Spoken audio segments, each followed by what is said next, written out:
இயேசு கிறிஸ்துவின் இணையற்ற நாமத்தில் வந்த ஒருவரையும் வாழ்த்துகிறேன். மற்றும் ஊடகம் வாயிலாக இணைகிற அனைத்து நண்பர்களையும் இயேசு கிறிஸ்துவின் இணையற்ற நாமத்தினால் வாழ்த்தி வரவேற்கிறேன்.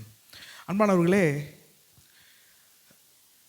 அநேக ஆண்டுகளுக்கு முன்பாக ஒரு ஓட்டப்பந்தய வீரர் ஒருவர்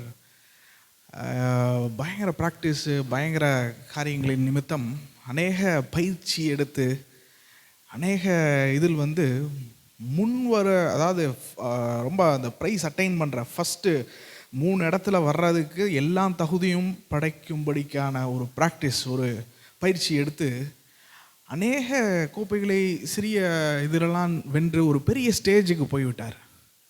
ஒரு பெரிய ஸ்டேஜுக்கு போன உடனே அது ஒரு ஃபைனல் ரேஸ் ஆகிருக்கு. அதுலேயுமே ஒரு 2 ரேஸ் வச்ச 2 போட்டியில் அந்த ஓட்டப்பந்தயக்காரர் 2வது முடித்தார். அடுத்த ஒரு நேரத்தில் முதலில் வந்துட்டார். இப்போ இறுதி கட்டம், இதுதான் இறுதியான ஒரு போட்டி, எல்லாவற்றையும் நிர்ணயிக்கக்கூடியது. அநேகர் ஓடுகிறார்கள். எல்லாம் இடத்திலிருந்து சிறந்த ஒரு ஓட்டப்பந்தய வீரரை தெரிந்தெடுத்து கொண்டு விட்டார்கள். என்ன ஆனது என்று கவனித்தீர்கள் என்றால், இந்த ஓட்டப்பந்தய வீரருக்கு முதலில் வந்தவர் மேல்தான் எல்லா கேமராவும் இருக்குது, எல்லா கண்களும் இருக்கிறது. ஒரு சிறிய கல் அவருடைய ஷூக்குள்ளே போயிடுச்சு. ஒரு சின்ன கல் ஒரு ஷூக்குள்ளே போயிடுச்சு. இப்படி காலை ஆட்டிகிட்டு இருக்கிறத பார்த்துட்டு எல்லோரும் கேட்டாங்க, என்ன எதுவும் பிரச்சனையா அப்படின்ட்டு. இல்லை ஒன்று ஒரு சின்ன கல் தான், அது என்ன பிரச்சனை அப்படின்ட்டு இது பண்ணிட்டாங்க. அவங்க சொன்னாங்க, ஒரு செகண்டு எடுத்துகிட்டு வேணால் ஆரம்பிப்போமா அப்படின்னா. இல்லை நான் அதை ஓடி விடுவேன் என்று சொல்லிவிட்டார். ஓட்டத்தின் நடுவில் தான் உணர்ந்தார், அந்த சிறிய கல் தான் அவர்களுடைய காலை புண்படுத்தினது மாத்திரம் இல்லாமல் கடைசியாக முடிக்க வழிவகுத்த ஒரு காரியமாக மாற்றிவிட்டது. ஒரு சிறிய கல். அவர் நினைத்தார் அது ஒரு பெரிய காரியம் அல்ல என்று. அவ்வளவு நாள் பயிற்சி எடுத்தது, அவ்வளவு முந்தின ஓட்டப்பந்தயத்தில் கூட முந்தின நாளில் வெற்றி பெற்றதை நினைவு கூறுகிறார். இந்த ஒரு சிறிய கல்லை மனதில் கொள்ளாமல் இருந்ததினால் ஒரு பெரிய ஓட்டப்பந்தயத்தை இழந்து விட்டார். அன்பானவர்களே, கிறிஸ்தவ வாழ்க்கை என்பது அநேக காரியங்களுக்கு ஒப்பனையாக வேதம் சொல்லி கொண்டு இருக்கிறதை நாம் கவனிக்கிறோம்.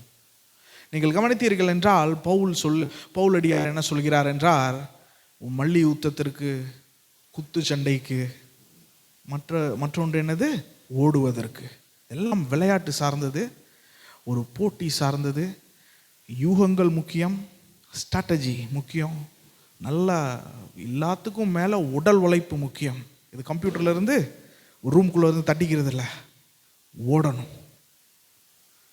இந்த வேதமானது அநேக இடங்களில் ஓட்டப்பந்தயத்திற்கு ஒப்பாக தேவன் எழுதி வைத்திருக்கிறார். அநேக தேவ பிள்ளைங்களை கொண்டு பவுலடியார் அநேக இடங்களில் சொல்வதை பார்க்கிறோம். ஆனால் இன்று வேறு ஒரு இடத்தில் வேறு ஒரு எழுத்தாளன் சொல்வதை நாம் இன்னைக்கு வாசித்து தேவன் நமக்கு என்ன சொல்லுகிறார் என்று அவருடைய வார்த்தைக்கு நம் வாழ்க்கையை ஒப்பு கொடுத்து விட்டு செல்ல வேண்டும் என்று நான் விரும்புகிறேன்.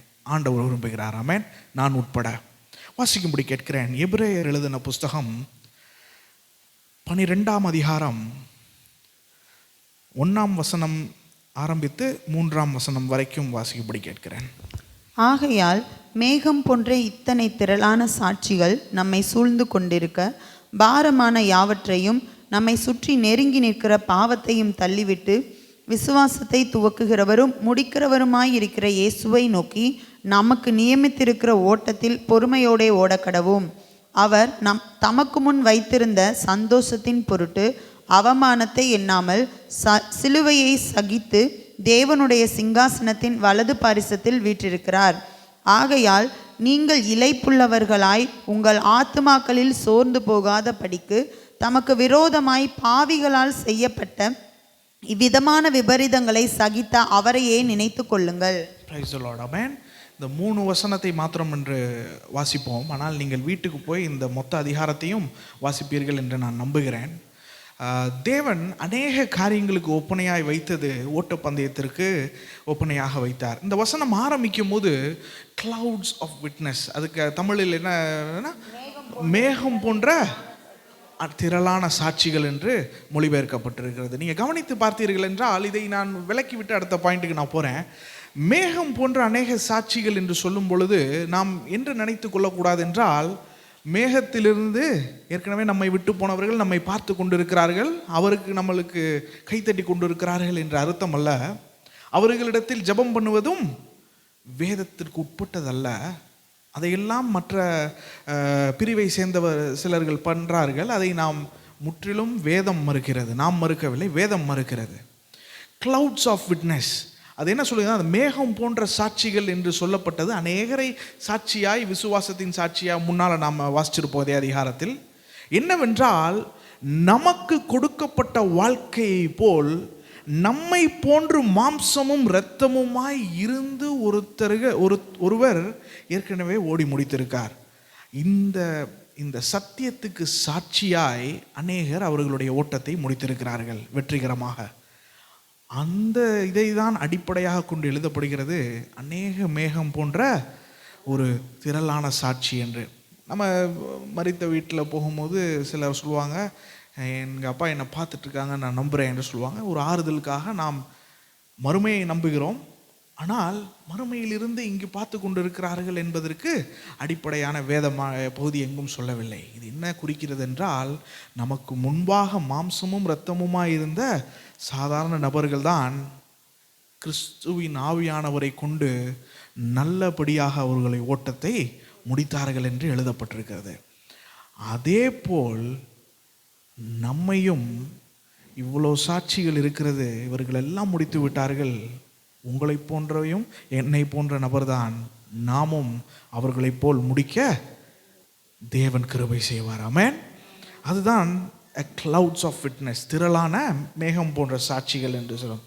முதலாவது காரியத்தை நான் சொல்ல விரும்புகிறேன். அது அந்த இது வாசிங்க. let us throw off everything that hinders sin. நம்ம எல்லாம் நம்மை பாரமான யாவையும் நம்மை சுற்றி நெருங்கி நிற்கிற பாவத்தையும் தள்ளிவிட்டு விசுவாசத்தை துவக்குகிறவரும் முடிக்கிறவருமாய் இருக்கிற இயேசுவை நோக்கி நமக்கு நியமித்திருக்கிற முதலாவது என்னன்னா lay aside. நமக்கு பாரமான யாவையும் நம்மை விட்டு தள்ளி வைக்க வேண்டும் என்று தேவன் விரும்புகிறார். ஒரு ஓட்டப்பந்தயக்காரனை அடிப்படையாக காண்பிக்கிறதுக்கு காரணம் என்னவென்று பார்த்தீர்கள் என்றால், கிரேக்கர்கள் அன்று ஓட்டப்பந்தயத்தை இன்றும் நாம் பார்க்கிறோம். ஓட்டப்பந்தயம் எவ்வளவு முக்கியமான ஒரு காரியமாக ஒலிம்பிக்கில் காணப்படுகிறது என்று. ஒலிம்பிக் ஆரம்பிக்கப்பட்ட காலம் அது. அவர்கள் உடம்பில் உள்ள எல்லா வெயிட்டையும் எடுத்துருவாங்க. இப்போ எத்தனை % ஃபேட்லாம் இருக்குதுன்னு சொல்கிறாங்கல்ல, 0% ஃபேட் வரைக்கும் எடுக்க, அதாவது ஒரு சாத்தியக்கூறு இல்லை. நான் அவ்வளோ தூரத்துக்கு ஒரு பயிற்சி இருப்பாங்க, வெயிட்டை தூக்கிட்டு ஓடுவாங்க. ஏன் அப்படின்னா, ஓட்டப்பந்தயத்தப்போ எல்லா வெயிட்டையும் தூக்கி போட்டு ஓடும்போது அந்த பயிற்சி எடுக்கிறார்கள். ஆனால் அவர்கள் மேல் உள்ள எல்லா வெயிட்டையும் எடுத்துருவாங்க. ஏனென்றால் அந்த வெயிட் அவங்களுடைய நேரத்தை, வினாடிகளை குறிப்பிடுகிற ஒரு காரியமாக இருக்கிறது. அதற்கப்புறம் பார்த்தீங்கன்னா, இப்போல்லாம் நீங்கள் பார்த்தீங்கன்னா நைக்கி ஷூஸ்லாம் பார்த்துருப்பீங்க.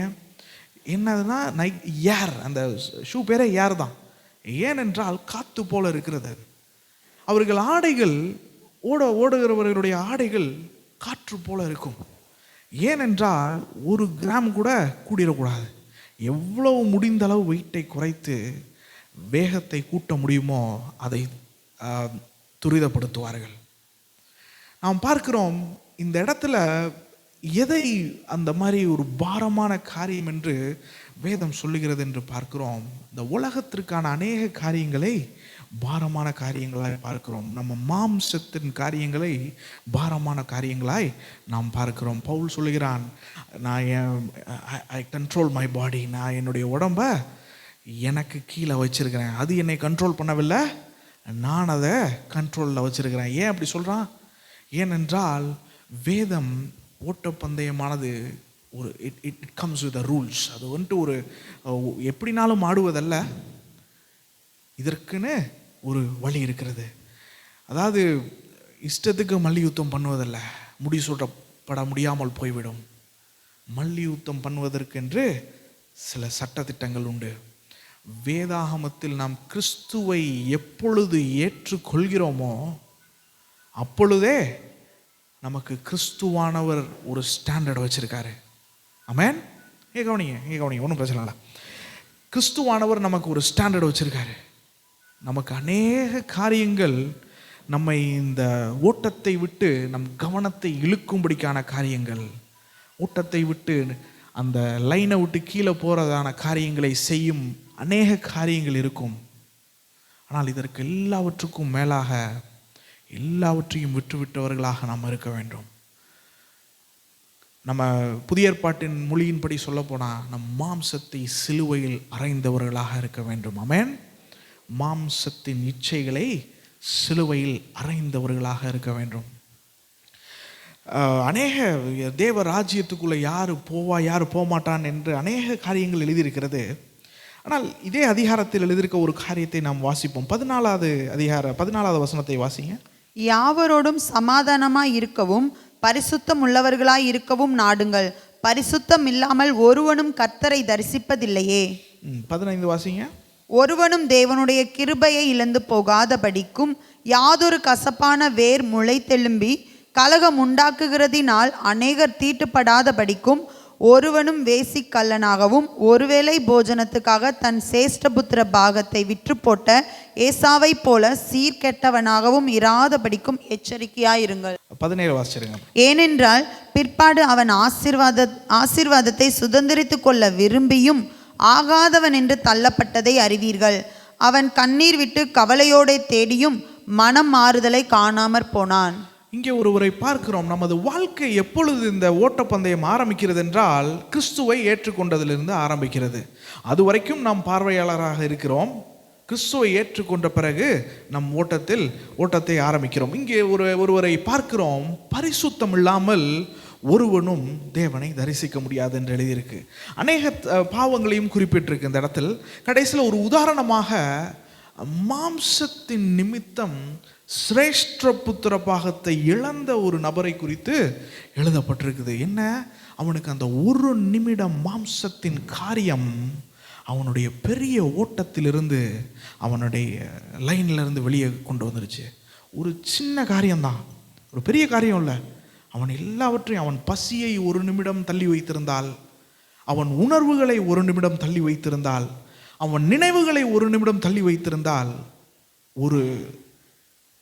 ஒரு பான கூழுக்கு அவன் சேஷ்ட புத்திர பாகத்தை இழந்திருக்க மாட்டான். ஏன் இழந்தான்? அவன் மாம்சத்தை முன்படுத்தி விட்டான். ஏன் என்ன செய்யவில்லை என்றால், அவன் சேஷ்ட புத்திர பாகத்துக்கு ஏற்படுத்தப்பட்ட ஒரு நபர். அவன் எல்லாவற்றையும் விட்டு ஓட வேண்டியவன். அந்த சேஷ்ட புத்திர பாகத்தை விட்டு மற்றதை தேடி ஓடிவிட்டான். மற்றதை தேடி ஓடும் பொழுது இந்த ஓட்டத்திலிருந்து வெளியிலே வந்து விடுகிறோம். இந்த வாழ்க்கையில் நாம் அநேக நேரங்களில் யோசிக்கலாம், இது ஒரு சாதாரண காரியம் தானே என் வாழ்க்கையில், இது என்ன பெரிய பாவமாக எனக்கு தோணவில்லை. 5 ரூபா தான் நான் கூட வாங்கியிருக்கிறேன், இதில் என்ன பிரச்சனை, அவர் என்ன ஏமாற்றிட்டேன், அவருக்கு தெரியாதுல்ல அப்படி என்று சொல்லலாம். மற்றொன்று என்ன சொல்லலாம், நாம் செய்வது தனிப்பட்ட விஷயம், இது மற்றவர்களுக்கு என்ன என்று நமக்கு நாமே சொல்லிக்கொள்ளலாம். ஆனால் ஒரு நாள் நாம் என்ன உணர்வோம் என்றால், நம் ஓட்டத்தை நிறுத்திவிட்டு ஏதோ ஒரு இடத்தில், கண்காண முடியாத இடத்தில் நிற்கும் பொழுது நாம் நினைவு கூற வேண்டியது, ஏதோ ஒரு சிறிய கல் நம்மை தடை பண்ணி விட்டது என்று.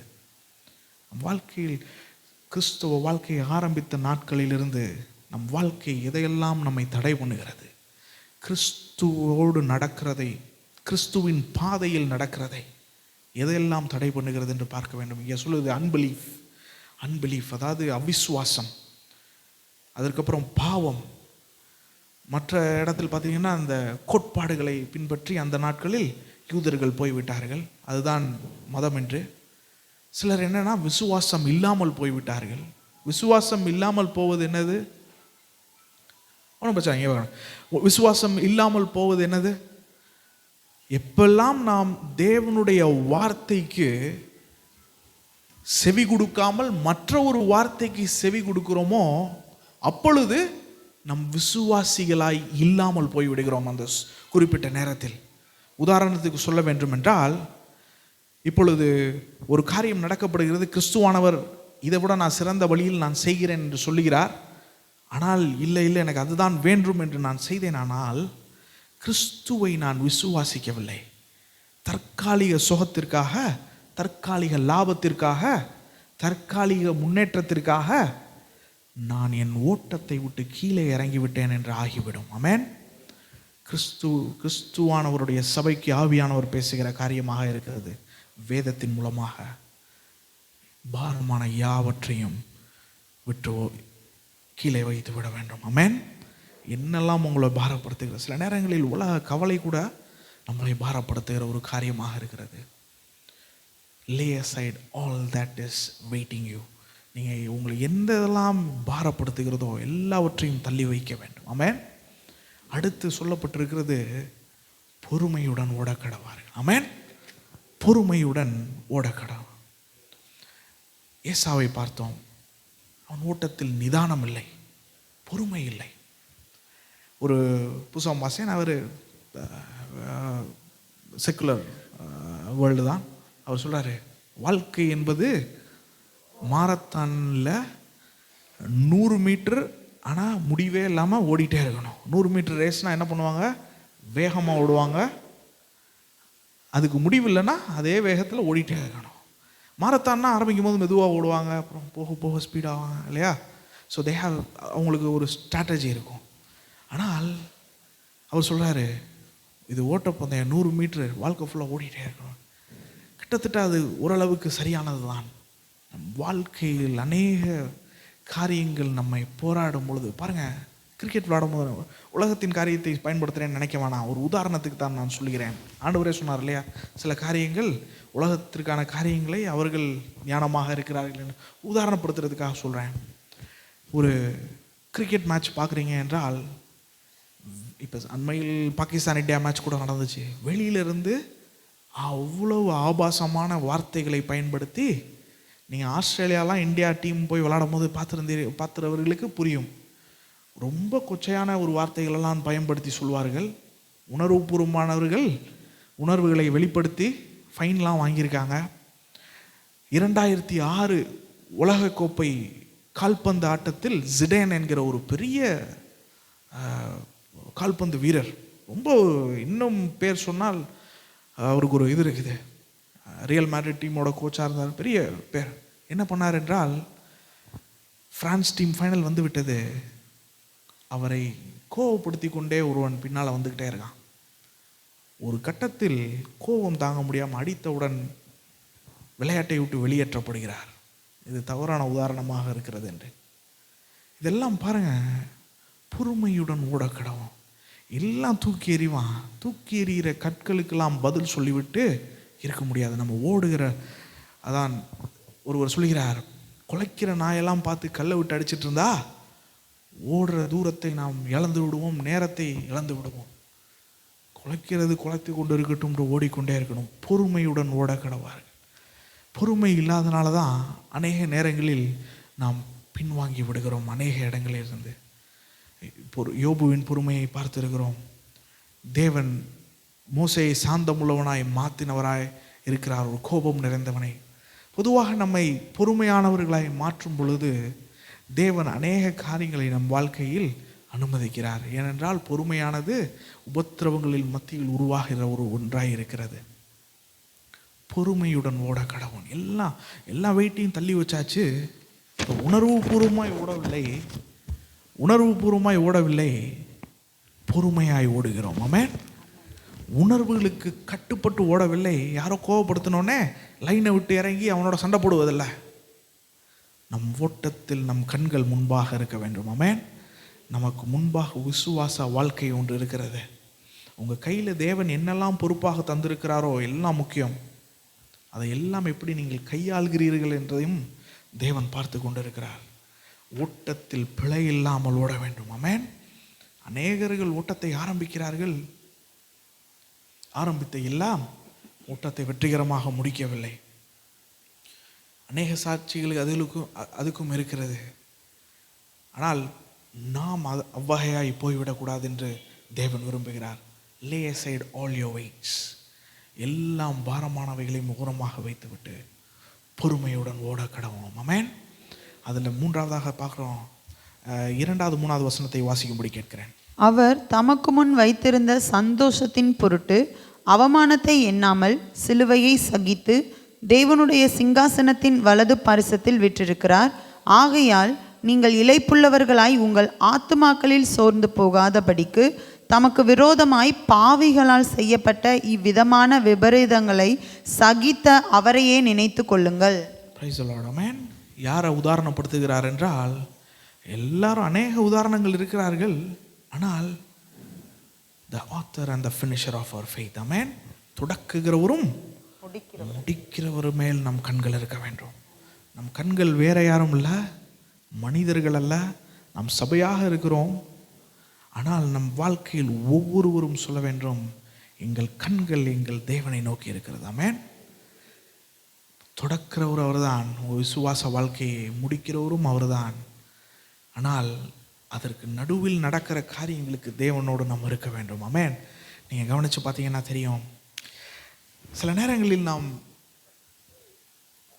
ஒரு வகையில் ஓட வேண்டிய இடத்தை விட்டு நாம் இறங்கின தருணங்கள் அநேகங்கள் இருக்கலாம். இங்கே உள்ள எல்லாம் ஓட ஆரம்பித்ததிலிருந்து நான் சிறப்பாய் ஓடிக்கொண்டு இருக்கிறேன் என்று சொல்ல முடியாது. ஓட்டத்திலிருந்து இறங்கிய தருணங்கள் அநேகங்கள் இருக்கலாம். அதில் பார்க்குறோம், நீங்கள் வீட்டில் போய் வாசிக்கும்படி கேட்குறேன்.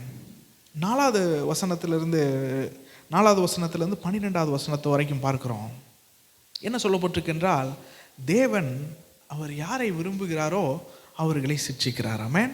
God disciplines people. அவர் சும்மா விடுவதில்லை, சில காரியங்களை ஒழுக்கத்தை கற்றுக் கொடுத்து உள்ளே கொண்டு வருகிறார். உதாரணத்துக்கு சொல்ல வேண்டும் என்றால், 70 வருஷம் எரேமியா தீர்க்கதரிசி சொன்னான். எரேமியா தீர்க்கதரிசி தீர்க்க தரிசனம் உரைத்தான். 70 வருஷம் நீங்கள் வந்துட்டு இந்த இடத்த விட்டு எடுத்து செல்லப்படுவீங்க. ஏன் எடுத்து செல்லப்படுவீங்க? ராஜாக்கள் காலத்தில் பார்க்கிறோம், தேவனுடைய வார்த்தைக்கு ஒன்றும் கேளாது போய்விட்டார்கள். ஆனால் பயங்கர ஒரு கோபாக்கனையை தேவன் சொல்லுகிறார் அந்த இடத்தில். இதற்கெல்லாம் மத்தியில் ஒரு காரியத்தை சொல்லுகிறார், ஆனாலும் நான் கிருபையாக இருப்பேன் அவங்க மேலே. ஆமென். ஏன்னா தேவனை விட்டால் வேறு வழி இல்லை அவர்களுக்கு. அப்புறம் சொல்லுகிறார், 70 ஆண்டு முடிந்த பிறகு மீண்டும் அவர்கள் வருவார்கள். எஸ்ரா புஸ்தகம் ஆரம்பிக்கும் போதே என்ன எழுதுகிறது? கோரேசின் ஆவியை தேவன் ஏவ செய்து எரேமியா வாயிலிருந்து வந்த வார்த்தையை நிறைவேற்றினார் என்று வீட்டில் போய் வாசித்து கொள்ளும்படி கேட்கிறேன். எழுதப்பட்டிருக்குது. ஏன் தேவன் வார்த்தை சொன்னது? அது என்ன நாம் தெரிந்து கொள்கிறோம் என்றால், தேவன் அவர்களை புறக்கணித்து தண்டிக்கவில்லை, அவர்களை வழியிலிருந்து இறங்கினவர்களை மீண்டும் சரியான வழியில் நடக்க சொல்கிறார். அதிலே பார்க்கிறோம், பாபிலோனில் போய் ஒழுங்காக வாழுங்க என்று சொல்கிறார். தேவனுடைய கரத்தை சரித்திரம் முழுவதும் பார்க்கிறோம். அநேகர் நினைக்கலாம், வேதத்தில் உள்ள சரித்திரத்துக்கு அப்புறம் பார்க்க முடியுமா என்று. வேதத்தை இல்லாமல் நீங்கள் உலக ஆசிரியர்கள் எழுதின சரித்திரத்தை வாசித்தாலும் தெரியும், தேவனுடைய கரத்தை நீங்கள் பார்க்க முடியும். தேவன் அவர்களையும் ஏற்றுக்கொண்டார். சிம்சோனின் வாழ்க்கையிலும் அப்படிதான். நன்றாக ஓட ஆரம்பிக்கும்படிக்கான தீர்க்க தரிசனங்கள்லாம் இருந்தது.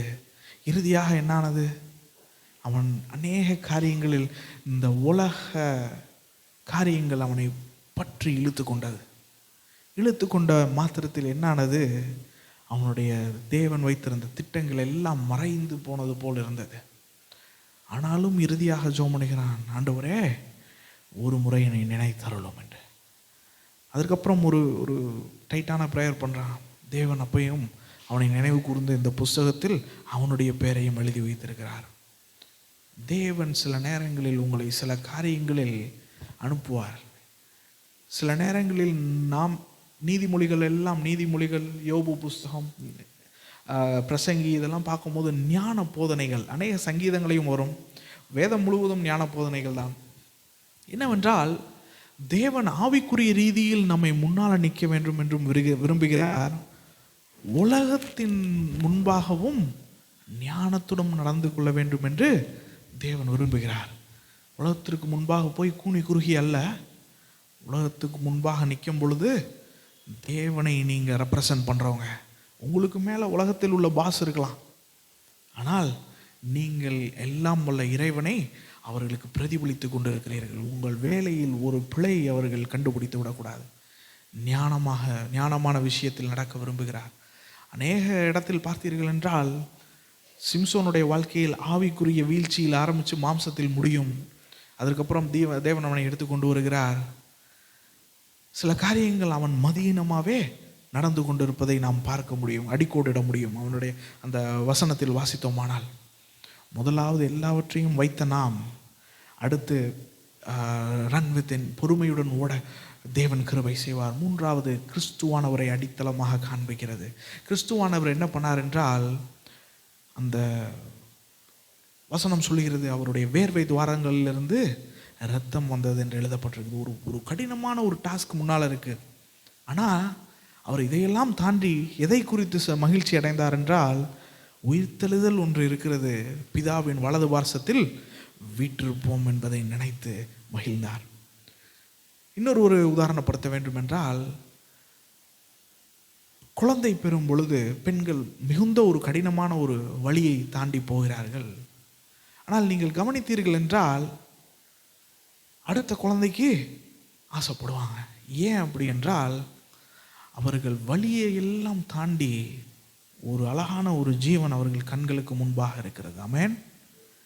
இந்த ஓட்டத்தில் அநேக காரியங்களை ஒருவர் சொன்னார், உங்கள் மதத்தில் அநேக ரொம்ப ஸ்ட்ரிக்டாக இருக்காங்க, கிறிஸ்டியன் ஸ்கூலுக்கு போனால் ரொம்ப ஸ்ட்ரிக்டாக இருக்காங்க, ரொம்ப எங்கள் மதம்லாம் அப்படி இல்லை, எல்லாம் ஓப்பன், நீங்கள் வந்துட்டு உனக்கு எப்படி இருக்கணுமோ நீ அப்படி இருக்கலாம். அப்படி இருப்பதற்கு எதற்கு மதமே தேவையில்லையே. கிறிஸ்தவமும் மதம் இல்லை என்று நான் நம்புகிறேன். இருந்தாலும் மதம் என்று நினைக்கிறவர்களுக்கு சொல்கிறேன். இன்று சொல்கிறார்கள், எங்கள் மதம் ஓரின சேர்க்கையை ஏற்றுக்கொள்கிறது, எது உங்களுக்கு எப்படி தோணுதோ அதுதான் உங்கள் ஸ்பிரிச்சுவாலிட்டி என்று சொல்ல. அதற்கு ஒரு காரியம் தேவையில்லை. இதுதான் வழி என்று நடக்க வேண்டிய ஒரு சூழல் இருக்கிறது. ஆமென். அதுக்கப்புறம் ப்ராட் இஸ் த வே, அதாவது கேட்டுக்கு செல்லும் வழி பெரிதானதாக இருக்கிறது. நேரோ இஸ் த கேட், குறுகிய பாதையை தேடி கண்டுபிடிக்க தேவன் விரும்புகிறார். ஆமென். இந்த வாழ்க்கையில் அநேக காரியங்கள் நம்மை தேடி வரும். சில காரியங்களை வேண்டாம் என்று சொல்ல வேண்டும், சில காரியங்களை விட்டு ஓட வேண்டும். கிறிஸ்துவானவருக்கு முன்பாக வைத்திருந்ததை பார்த்து அவர் சந்தோஷப்பட்டது போல் நமக்கு ஜீவ கிரீடமானது ஒரு நாள் இருக்கிறது. ஆமென். வாழ்க்கையெல்லாம் நரகத்துக்கு ஒத்த வாழ்க்கையை வாழ்ந்துவிட்டு இறுதியாய் கிறிஸ்துவை ஏற்றுக்கொள்ளலாம் என்று தேவனை பரீட்சை பார்க்கக்கூடாது. என் நண்பர் சொல்வார், நல்லா வாழ்ந்துட்டு அவனை பொறுத்தளவுக்கு நல்லா வாழ்வது என்றால் வேதத்தில் சொல்லக்கூடாத செய்யக்கூடாத காரியங்களை செய்து இருப்பது, அவரை பொறுத்தளவுக்கு நல்லா வாழ்வது, வாழ்ந்து முடித்த பிறகு கடைசியாக வந்துடலாம் என்று வேதம் சொல்லுகிறது. தேவனை பரீட்சை பார்க்க முடியாது. ஆமென். தேவன் நகைப்புக்குரிய ஒருவராய் இருக்க மாட்டார். கடைசியாக பார்க்குறோம் அந்த இடத்துல சிம்சோனோட வாழ்க்கையெல்லாம் வந்த பிறகு இந்த இடத்துல கிறிஸ்துவை அடிச்சோடுகளாய் நமக்கு உதாரணப்படுத்துகிறார் அதே எழுத்தாளர். நம் வாழ்க்கையிலும் எதை நம் முன்பாக வைக்க வேண்டும் என்றால், கிறிஸ்து கொடுத்த வாழ்க்கையை இந்த உலகத்தில் மாம்சத்துக்கு கடினமாக இருக்கலாம், இந்த வாழ்க்கை வாழ்ந்த பின்பு கிறிஸ்துவானவர் நம்மை கௌரவிப்பார். ஆமென். எல்லாவற்றுக்கும் மேலே கிறிஸ்துவானவரோடு இருப்ப ஒரு அனுபவம் கிடைக்கும். கிறிஸ்துவானவர் சொன்னதுக்கு எதிராக வாழ்ந்து விட்டு கிறிஸ்துவானவரோடு இருக்கலாம் என்று நினைத்து கொள்ள முடியாது. வேதம் முழுவதும் அதை தான் சொல்லுகிறது. அநேக காரியங்களை நாம் பார்க்க முடியும். கடந்த வாரத்தில் கூட நான் சொன்னேன், ஆரம்பித்த போதகரை பார்த்தோம். நம் வாழ்க்கையில் எப்படி ஆரம்பித்தோமோ அதிலிருந்து நம் வாழ்க்கையில் முன்னேறி கொண்டே போக வேண்டும். இந்த அதிகாரம் முழுவதையும் நான் வாசிக்கும்படி, நீங்கள் வீட்டுக்கு போன பிறகு வாசிக்கும்படி கேட்கிறேன். அதான் பரிசுத்தம் இல்லாமல் ஒருவனையும் தேவனை தரிசிப்பதில்லை. இந்த இடத்துல இன்னொரு கிறிஸ்துவானவரை அவர்தான் நமக்கு ஆரம்பித்தார், அவர்தான் நமது ஓட்டத்தை முடிக்கிறவராயிருக்கிறார். அவர் மீது நம் கண்கள் இருக்க வேண்டும். எல்லாம் பாரமானவைகளை, என்னெல்லாம் 3 பாயிண்ட் தான். பாரமானவைகளை ஓரமாக வைக்க வேண்டும். இரண்டாவது, பொறுமையுடன் ஓட வேண்டும். கண்களை கிறிஸ்துவானவர் மீது வைக்க வேண்டும். ஆமென். இது எல்லாவற்றையும் எபிரேயர் எழுத்தாளன் சுருக்கி சொல்லிவிட்டான். ஆனால் இதற்கு முன்பாக பார்க்கிறோம், அநேக தேவ ஜனங்கள் இந்த ஓட்டத்தை வெற்றிகரமாக முடித்தவர்களை பார்த்தோம். சில நேரங்களில் தேவன் நம்மை ஓட்டத்தை நிறுத்தினவர்களை மீண்டும் எழுந்து ஓட செய்கிறதை பார்க்கிறோம். ஆனால் இந்த இடத்தை விட்டு நாம் போகும் பொழுது ஒரு காரியத்தை முடிவு செய்து விட்டு போக வேண்டும். ஓட்டத்தை துவங்குகிறவரும் முடிக்கிறவரும் அவர் மீது நம் கண்கள் இருக்க வேண்டும். ஆமென். He begins and he ends. எல்லாம் உங்களுடைய காரியங்கள் எல்லாம் அவருடைய கரத்தில் இருக்கிறது. கிறிஸ்துவை யாராலையும் ஏமாற்றி விட முடியாது. உங்கள் வாழ்க்கையை மற்றவர்கள் அந்த உலகத்தில் நம் அநேக தோல்விகளையும் இதே எடுத்திருக்கலாம். ஆனால் கிறிஸ்துவானவருடைய நம்மை பிரிக்க முடியாது என்று நாம் பார்க்கிறோம். இறுதியாக சொல்லப்படுகிற ஒரு காரியம் அதுதான். Keep your eyes on Jesus. உங்களுடைய கண்களை கிறிஸ்துவின் மீது வைக்கும்படிக்கு தேவன் விரும்புகிறார். ஆமென். கண்களை மூடி நாம் செய்வோமா? சர்வ உள்ளமுள்ள தேவனே, மகிமை உள்ள பிதாவே, தேவனே, உம்முடைய கிருபைகளுக்காக நன்றி, உம்முடைய மகத்துவங்களுக்காக நன்றி ஆண்டவரே. ஆண்டவரே, இந்த நாளிலும் நீர் எங்களுக்கு கொடுத்த வார்த்தையின்படி ஒரு சாதாரண வார்த்தையில் அநேக காரியங்களை நீர் எங்களுக்கு சொன்னீர். ஆண்டவரே, இந்த வார்த்தையின்படி நாங்கள் நடக்கப்படி எங்களுக்கு கிருபை செய்யும் ஆண்டவரே. ஆண்டவரே, இந்த ஓட்டத்தை துவங்குகிறவரும் முடிக்கிறவரும் நீர் ஆண்டவரே. நடுவில் ஓடுவதற்கு எங்களுக்கு பலன் தாரும். ஒருவேளை நாங்கள் ஓட்டத்தில் இறங்கிவிட்டாலும் மீண்டும் எங்களை நீர் கைவிடுவதில்லை, எங்களை சிர்சித்து ஏற்றுக்கொள்வீர் என்று நம்புகிறோம். எங்கள் ஓட்டத்தை மீண்டும் துவக்க வேண்டும் ஆண்டவரே. ஆண்டவரே, அநேக சாட்சிகளை எங்களுக்கு முன்பாக நீர் வைத்திருக்கிறீர் ஆண்டவரே. நாங்கள் அநேகர்களுக்கு சாட்சியாக இருக்க நீர் எங்களுக்கு கிருபை செய்யும் ஆண்டவரே. ஆண்டவரே, எங்கள் பாரங்களை எல்லாம் உங்கள் மேலே வச்சிடுறோம் ஆண்டவரே. நீர் பார்த்து கொள்வீர் என்று நம்புகிறோம் ஆண்டவரே. ஆண்டவரே, எல்லா பொறுமையோடும் நாங்கள் ஓட எங்களுக்கு கிருபை செய்யும் ஆண்டவரே. அநேக நேரங்களில் எங்களுக்கு பொறுமை இழந்தவர்களாக காணப்படுகிறோம். அநேக இடங்களில் பொறுமை தேவைப்படுகிறது என்று நாங்கள் நம்புகிறோம் ஆண்டவரே. நீர் எங்களுக்கு கிருபை செய்யும் ஆண்டவரே. எங்களுக்கு பொறுமையை தாரும் ஆண்டவரே. இறுதியாக எங்கள் கண்கள் உங்கள் மேலே இருக்க வேண்டும் ஆண்டவரே. ஆண்டவரே, we should keep our eyes on you Lord. ஆண்டவரே, எங்கள் கண்கள் உம்மை மாத்திரமே பார்க்க வேண்டும். இந்த உலகத்தின் காரியங்கள் அல்ல, இந்த உலகத்தின் தேவைகள் அல்ல, இந்த உலகத்தின் தோல்விகளோ பாரங்களோ அது அல்ல. ஆண்டவரே, எங்கள் கண்கள் உங்கள் மேலே இருக்க வேண்டும் ஆண்டவரே. இந்த உலகத்தின் காரியம் எங்களை இழுத்து விடாதபடிக்கு ஆண்டவரே, ஒரு சிறிய கல் ஒருவனை ஓட முடியாமல் செய்தது போல் சிறிய காரியமாக இருந்தாலும் எங்களுக்கு நீர் உணர்த்தி எங்களை மாற்றுவீர் என்பதை நாங்கள் நம்புகிறோம் ஆண்டவரே. ஆண்டவரே, இந்த வாரத்திலும் உங்களுடைய குழந்தைங்க எல்லாம் ஒவ்வொரு இடத்திற்கு போகிறார்கள். நீர் அவர்களை வைத்திருக்க இடத்தில் அவர்களை சாட்சியாய் வைக்கும்படி ஜெபம் பண்ணுகிறோம் ஆண்டவரே. ஆண்டவரே, அவர்களுக்கு எந்த தேவையோடு வந்திருக்கிறார்கள் என்று எனக்கு தெரியாது. ஆவியானவர் நீர் அறிவீர் ஆண்டவரே. அவர்கள் தேவைகளுக்கு நீர் சந்திக்கிறவராக இருக்கணும். தனிமையாக இருக்கிறவர்களோடு நீர் இருக்க வேண்டும்.